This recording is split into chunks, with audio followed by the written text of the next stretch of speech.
Comment aborder une nana dans une buvette ou dans une boîte?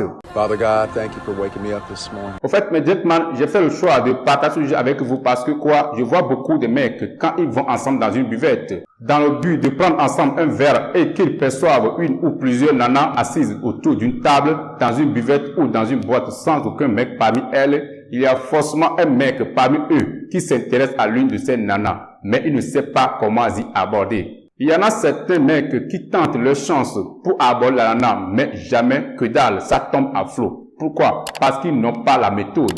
Et vous, mes gentlemen qui est avec moi sur cette chaîne, alors j'ai quelques conseils à vous donner dessus et vous dire comment y aborder si vraiment cette nana vous intéresse. Alors, en vrai, contrairement à une idée reçue dans mes expériences avec les nanas, aborder une nana dans une buvette ou dans une boîte n'est pas le meilleur coin. Pourquoi? Parce que la nana, beaucoup de gens l'abordent 3 fois en moyenne jusqu'à 10 fois par soirée. Ça, c'est la première chose. Alors, la deuxième chose que j'ai déjà dit dans l'une de mes précédentes vidéos, c'est que les nanas aiment se faire aborder par les mecs quand ça évolue leur propre, je veux dire, amour, surtout à la présence de leurs copines. Mais elles rejettent systématiquement de manière arrogante la personne qui se présente comme un dragueur manifestant. De plus, dans une buvette où il y a, je veux dire, beaucoup de monde, il y a la musique amplifiée qui donne le mal à parler. Tout cela, la nana aura beaucoup plus d'envie de rejeter le dragueur manifestant. Si vous abordez une nana dans une buvette, je ne sais pas trop. C'est juste à voir ce qui est entre ses jambes. Puisque la nana, en général, pense qu'un mec dans une buvette qui drague une nana n'est pas, je veux dire, à 100% en lui. Car il est saoulé. En vrai, rien ne sera sage de tout ce qu'il dira. Attention, je ne fais aucune généralité. Je crois juste que dans les 90% des cas, un mec qui essaye d'aborder une nana dans une buvette va se faire rejeter par la nana. Alors, il y en aurait des méthodes qui permettront de passer autrement qu'un dragueur manifestant dans une buvette ou boîte?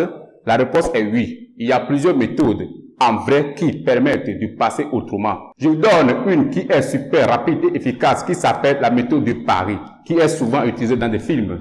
La méthode de Paris, c'est de se faire présenter comme quoi? Comme un challenger. Et un challenger, normalement, ce n'est pas comme un dragueur manifestant.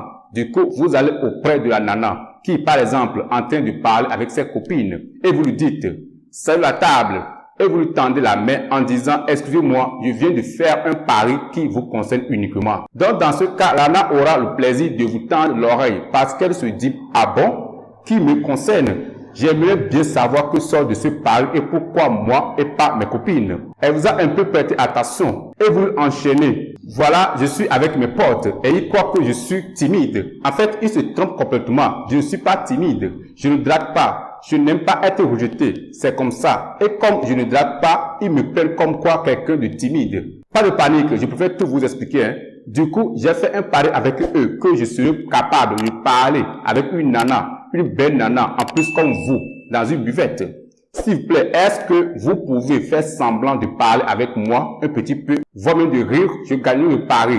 En plus, on a quand même parié un casier de coca. Donc, j'ai vraiment pas envie de perdre ce pari. Donc, immédiatement, évidemment, cela va arracher le sourire à la nana. Apparemment, elle va croire que vous êtes sérieux. Peut-être pas que vous êtes un dragueur manifestant. Elle va vous répondre, par exemple, eh bah, je suis censé de vous dire quoi, moi? Et vous lui dites, je ne sais pas, je peux vous poser des questions? Elle va vous dire, bah, posez des questions, je vous écoute. Et vous lui enlevez les questions comme suit. Alors, je voudrais savoir votre nom, votre email, votre adresse et pourquoi pas votre numéro de compte en banque. Peut-être que la nana, à son tour, va rire ou au moins va sourire. Ça suffit déjà. Et vous vous tournez, vous regardez vos amis et vous retournez vers la nana et vous lui dites « Génial, j'ai gagné ce pari grâce à vous. Merci beaucoup. En fait, d'ailleurs, grâce à vous, j'ai gagné ce pari. Si vous voulez, je vous invite. » Et il y a une forte chance pour que la nana accepte, mais ce n'est pas à 100%. Mais il y a beaucoup plus grande chance qu'elle dit OK que si vous l'abordez comme un dragueur manifestant. Voilà, je préfère encore vous dire, aborder une nana dans une buvette ou dans une boîte n'est pas un meilleur coin. Néanmoins, je dois reconnaître que certains ont besoin de la méthode pour essayer d'aborder une nana dans une buvette ou dans une boîte quand ils sont avec leurs potes. Eh bien, je vous ai donné une méthode que je peux vous donner. Dans ce cas, je crois que ça va vous aider. Merci. Eh bien, nous sommes arrivés à la fin de la vidéo du jour. Si vous n'êtes pas encore abonné, abonnez-vous. N'oubliez pas, vous êtes toujours en bas de la vidéo, votre livre gratuit de 18 d'échange qu'il faut pour s'inclure dans et la série à poursuivre dès le premier rendez-vous. Si vous êtes sur là, je vous en prie, n'abusez pas trop, car toujours un peu pour les autres lors je présente. Si vous avez des questions, n'hésitez pas à me les poser. Je serai ravi moi de vous répondre en commentaire ou bien de vous répondre dans une autre vidéo. Également, mes gentlemen, partagez la vidéo sur ce, je vous souhaite une très bonne continuation. Faites tout gentleman à jamais, mon premier toujours Benjamin et que Dieu ne coupe pas, fait soit toujours avec Omega. Père.